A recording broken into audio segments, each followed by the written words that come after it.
evolving digital landscape, for your business to thrive, you must adapt or die.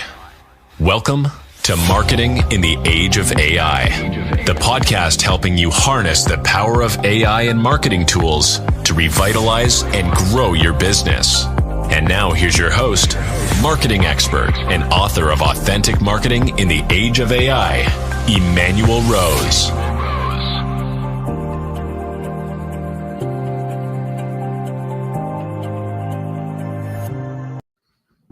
Thanks for joining another episode of Marketing in the Age of AI.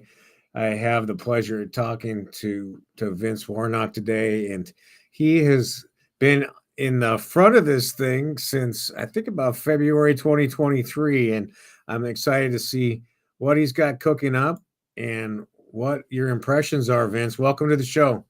Hey, Emmanuel, so good to be here, man.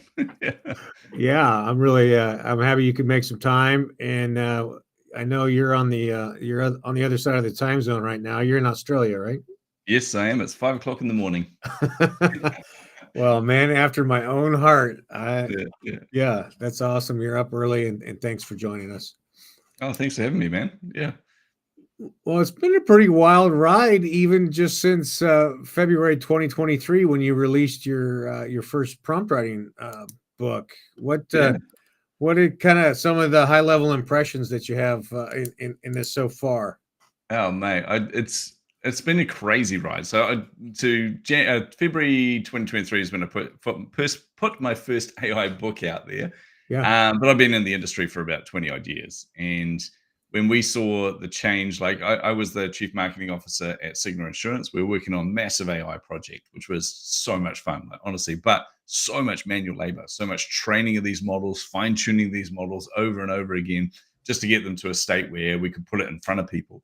Yep. And then when I left there, I just decided I was unfulfilled and thought, that's it, I'm done. I'm moving on from there. I'm going to do my own thing. Probably about 2 months after I left there, I get an email from Google saying, hey, we just put a new white paper out. You may want to check it out. And I looked at it and went, oh, you jerks. This is cool. I'm like, why didn't you do this breakthrough a year ago? We could have fast-tracked everything. Yeah. But fast-track is the key word. And even since I put that book out in February 23, that book is still my bestseller by a long shot. And I put many books out about AI and marketing, but that's my bestseller. And I don't want people to buy it. And the reason I don't want them to buy it is because it's so out of date. And if I put a book out today, it'll be out of date tomorrow. Right. It is moving so fast. And we've just had the release of Flux, which is a brand new open source image generation model on par with Midjourney. And already that's making waves. So things like this are coming out almost every single week. It's incredibly hard for people to keep up. Well, that's a great point. And, I'm in the same situation where it's like, I don't even to write a conference deck that I have in 6 weeks. I'm like, I keep putting it off because I want it to be as current as possible by the time I actually give the presentation. We did a training session to a bunch of design students in Saudi Arabia. And there was about 40 of them in there, and we put together all the itinerary or everything we were going to cover off. And we got in there. One of them noticed about halfway through that we haven't actually looked at the itinerary at all. And that's because it was all out of date. We did it a month before. We're like, don't use those tools now. Here's where you should be focused. This is what you should be doing. But even seeing their faces, it was really interesting because they were very cynical at first. Like, they all signed up because their university had said, hey, look, we need some AI experts to come in and show you how you can use this. And they're all like, well, we're designers. We don't need AI and everything. Right. And one of them challenged me and my co-founder and said, look, I just don't think AI is going to add any value to us. It can't tell us what the latest trends are because it will never be up to date. And I said, well, let's try that out. Yeah. So we did parallel models. We took Mistral, we took Gemini, we took ChatGPT and Claude, and we asked all of them the same question. We said, it's 2024. Give us what the latest fashion trends are for the year, and at least 2 of those models absolutely nailed it, to the point where the student who asked the question got really excited, just going, oh my God, that's exactly it. One of them, by the way, if you're ever wondering what the fashion trends are for this year, peach power is apparently one of those. So peach colored clothing. Yeah. Who knew? So probably not going to make it into my wardrobe. No, neither mine either. Maybe a little peachy colored if I'm in the sun too long. But then they said, oh yeah, but you can't get it to design clothes to the level that we do. And I said, well, you don't use it for that. I said, use it to enhance what you're doing.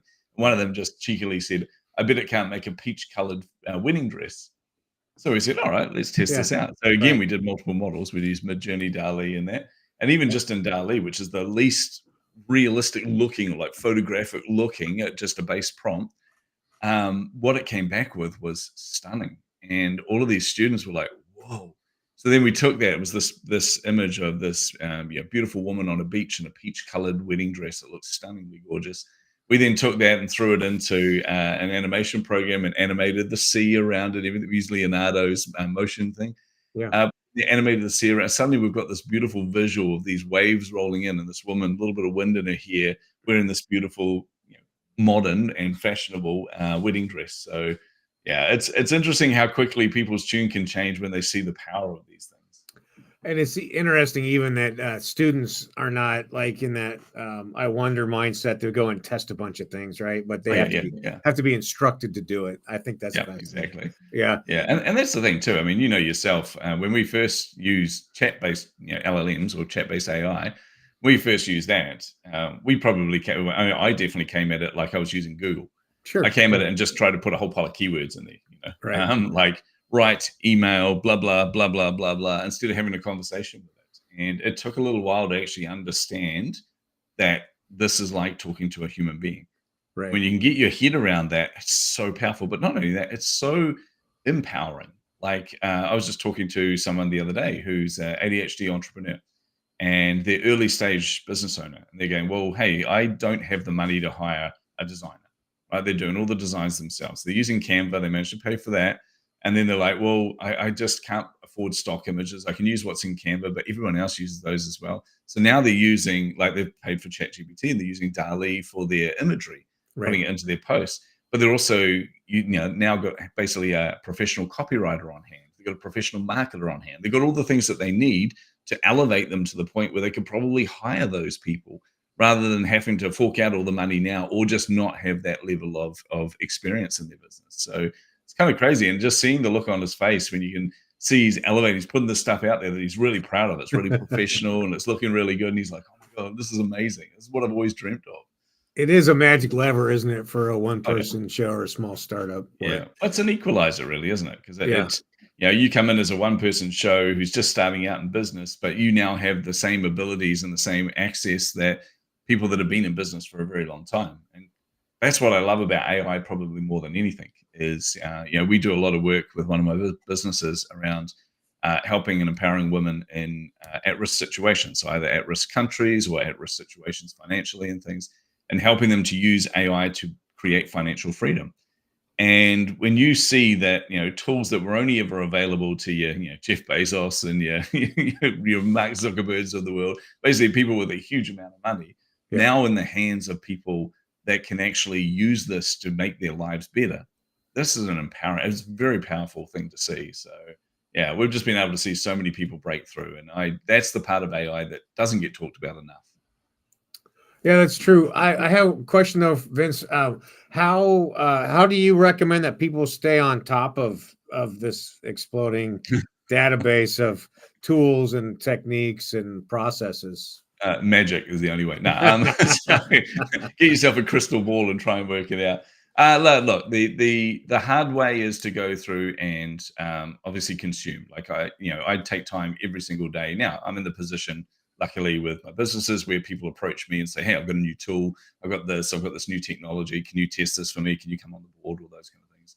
Yeah. So I kind of get stuff put across me. But even then, Flux surprised me. Like I'm like usually on point with most AI tools that are coming out, and all of a sudden Flux dropped, and I'm like, wait, am I not in the in crowd anymore? I didn't hear about this. I'm talking to all the other AI influencers. They go, dude, we had no idea either. I'm like, oh, phew, it's not just me. I felt like I'd been ostracized. But it's following taking time every single day to follow the YouTube videos, follow the news and things like that as well. Or this shameless plug time here, Manuel, No, go but ahead. we That's actually fine. put together a program for this called AI Amplified, and it's really simple. It is just a simple, low cost per month subscription, and you get access to advanced prompts that you can copy and paste. You get access to tutorials on how to use all the basic systems. But you also, and for me, I thought that was going to be the draw card for it. I thought everyone's going to want to learn how to use these tools. Everyone's going to want to learn the advanced prompting techniques and all this, and they all get free copies of my books and all that. But actually, the thing that drew people to it was we just do short videos and they're showcasing how to use brand new tools. Nice. And the comment from someone was, I'm finally in the in crowd. I finally get to hear about these things before everyone else. I finally get to, so that's been really exciting. Just being able to see, be able to present these tools to people and things. So we put new content in there every single week. We've only just launched it. So it's got, about, I think 20 or 30 pieces of content in there now, but every week we're putting 4 or 5 more tools that they can hear about and different tutorials in there. No, that's amazing, and that's what caused me to reach out, because I think it's important that people start some structured learning around how to use this, and then it's a a permanent part of our tech stack as marketing professionals, and we need to understand how to use it, and we need our leaders to show us what the best activities are. So and I think part of the challenge we've had too is a lot of the people that have been showing people how to do it up until now either really don't know what they're doing. They're not really on the inside of these things at all, or they try and make it too technical. And the challenge with this is the way we're heading with AI is don't be technical. It is designed to have a conversation. So that's one of the things we really kind of drill down on in there is how to treat this like an employee, how you can use these tools to, even when you don't know what to ask it, asking it what to ask it. It's one of my best tips for everyone is, just if you don't know how to craft a prompt, just ask ChatGPT or Claude or any of these tools, how do I create a prompt? In fact, it's one of the best things within ChatGPT. Is a hack for everyone, because ChatGPT's got DALL-E built in, which is image generation, if you're paying for the pro version. And most people will try and write a prompt in there. They'll say, create an image of a chimpanzee riding a tricycle, drinking a cup of coffee, right? And it'll do its best to try and understand that. But what they don't realize is that ChatGPT is very conversational. Image generators are not conversational, right? They're almost keyword driven. But the one thing that knows DALL-E better than you do and knows how to prompt DALL-E better than any of us is the thing it's integrated with, which is ChatGPT. Sure. So actually going into ChatGPT, instead of going create an image, saying, hey, look, I want to create an image. I want to create it for a meme that I'm putting out there on social media. And I want to have a realistic looking monkey with riding a tricycle, drinking a cup of coffee. What would be a good prompt for this? And it will give you a detailed prompt. Like it'll go into detail what the background will look like, what the tricycle will look like, all these kind of things. And then you just go, cool, create that image, please. They'll create the image for you. Nice and simple. Yeah, it's like having a conversation with your graphic designer in the old days, exactly. right? Yeah. Except it actually understands better than most graphic designers. Well, that's good. I like that. It got 1 or 2 other high-level prompt guidances for us who are not the expert prompt writers. Well, one of the things that everyone's trying to do is try and make ChatGPT and Claude and all these things sound more human. And it's more and more frustrating when you get like a barrage of emails come into your inbox and you can tell easily which ones are written by AI. But that being said, I send out emails that no one would ever know are written by AI. And one of the simplest hacks, like there's a lot of things you can do around training your voice and all that, training it on your voice and things like that. It's like for myself, I always ask it to use the tone. I say, look, for a tone, I want it fun, I want it friendly, but I want it journalistic. So that way it takes out adjectives or adverbs rather, and puts it more in probably closer to my voice than anything else. But one of the best hacks you can ever do whenever you're writing or you want it to write something for you, is just say to it, I don't want it to sound like AI wrote this. Nice. It actually understands its own nuances. Like AI systems understand that they're putting adverbs in everything. Everything is, really long adverbs and things before it. It's like the I can't even think of an adverb now. I've trained them out of my brain, man. But like if you tell it you don't want it to sound like AI, it will actually rewrite that closer to a humanistic voice. And in a lot of cases, we've been able to even get that past AI detectives, which that's awesome. Yep. Yeah. And then where do you sit on the idea of directing it to look at past work and things that are that you've already published? Well, there's a challenge with this. So if you're a competent writer, that's a great thing to do. Like I write, I've published 10 best-selling books, so I write for a living. It's kind of what I do, Yep. and also we publish other people's books, which I have to go through all those. Despite, by the way, having ADHD and finding it really difficult to read a book, so You know how to every one of my clients, persevere. yeah, every one of my clients' books, man. People don't realize this. Every one of my clients' books, I personally read them, but I have to read them probably 7 times compared to everyone else Yeah, because I can't just look at a page of text and consume that. My brain just goes, dude, it ain't happening. Like that, right. I'm overwhelmed right now. This is not going to happen. So, but anyway, because of that, I'm a very competent writer. So I will train it on my previous works, and it'll be in my voice. Nice. But the problem is, if you're not a very competent writer or you're not sure about your writing style, training it on that means it's just going to replicate, the level that you're at now. But you really want it to level you up. You want it to Yep. make you sound even more professional or more journalistic or more better. So actually, it's a difficult one there where you want to train it on your voice, but in prompting it, ask it to enhance that. Ask it to make you sound more professional or more journalistic. I like that. That's a good idea.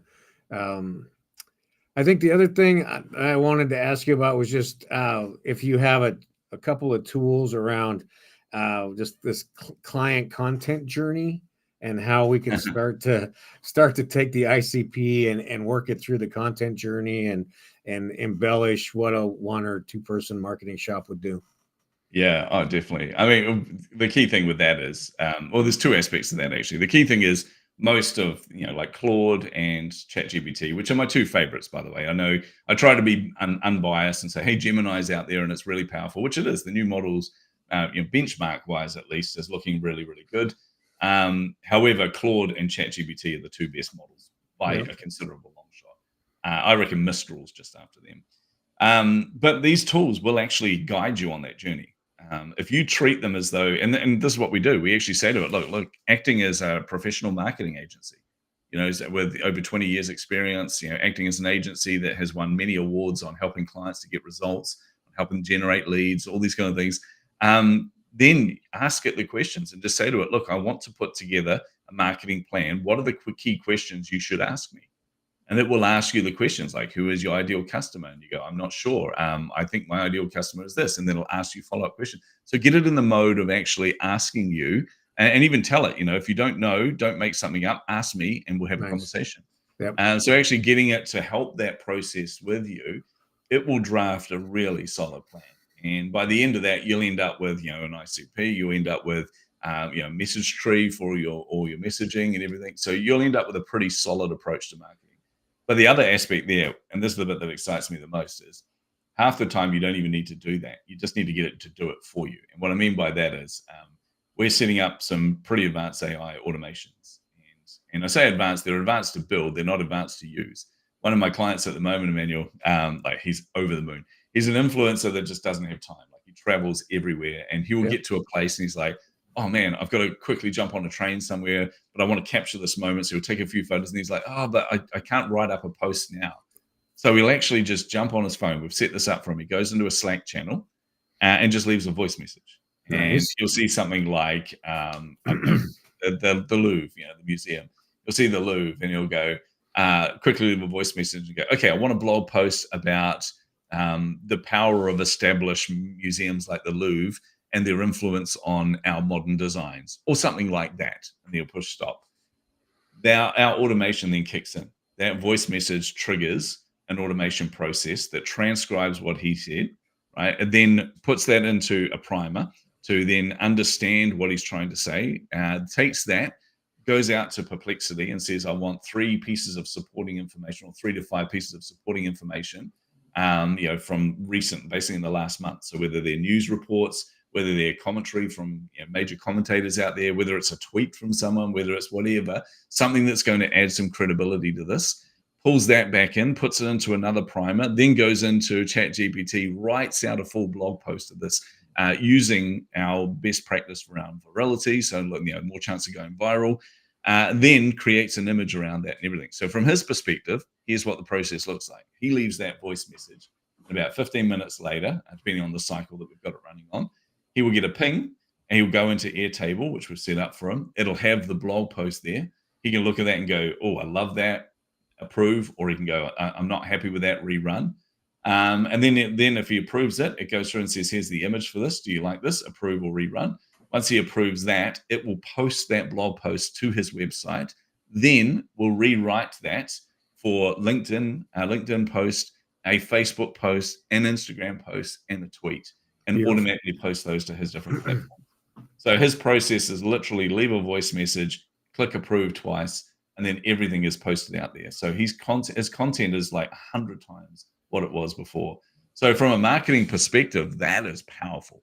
Yep. That means you don't need to have, and well, I mean, I'm saying this as a marketer, saying you don't need an overall marketing strategy. You totally do, obviously. But from his perspective, he's just like, hey, it just means I can get on doing what I'm doing. This marketing is happening behind me and it's getting results. And he is getting huge results from this. That's amazing. That's the stuff that really excites me.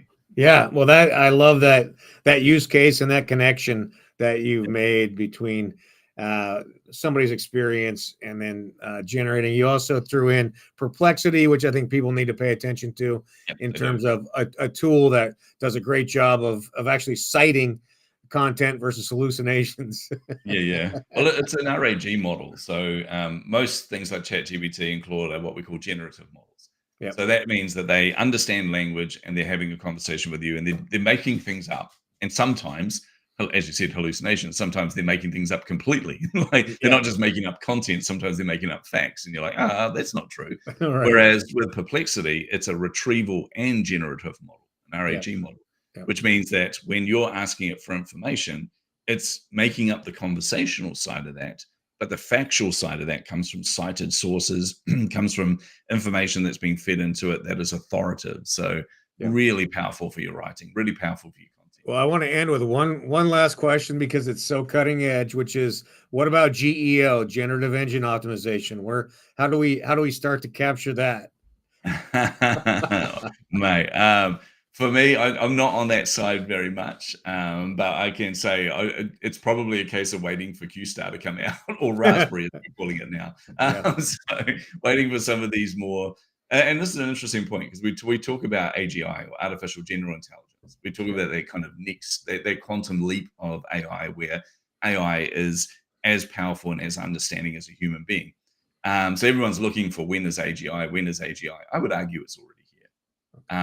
Certainly when I'm dealing with ChatGPT, Claude, Gemini, they're more intelligent than most people I've talked to. So from an AGI perspective, I think it's pretty accurate, you know. But so as these tools get more and more powerful, I think things like that are going to be a lot easier. I love it. Vince, how do people get in touch with you and when they want to have a conversation with you? Super easy. Go to chasingtheinsights.com. That's it. It's the home of my podcast, the home of my books. You'll see a menu link there for AI Amplified. That's the program I was talking about, where we give you the latest tools that are out there, and we give you prompting techniques, and we give you, tutorials on these platforms. It's only $15 a month at the moment, but that is going to change. So everyone better get in there really quickly. We had so much interest in it. We're going to be putting the price up to $30 a month very, very soon. So but no, I make it real easy. Reach out to me on social media. I'm always keen to meet new people, always keen to help people as well. It's just kind of what I love doing. Yeah, well, I really appreciate your time today, and thank you so much for sharing all that with us. It's been an absolute pleasure. Anytime you and I catch up, it's always a lot of fun. Well, I'm looking forward to talking to you again in a few months and seeing what's changed. So thanks, Vince. Cheers. Okay, cheers. Thanks for listening to Marketing in the Age of AI. Be sure to subscribe wherever you heard this podcast so you never miss a future episode. Your copy of Authentic Marketing in the Age of AI is available at Amazon.com or EmmanuelRose.com. You can also connect with Emmanuel on LinkedIn. Thanks again for listening.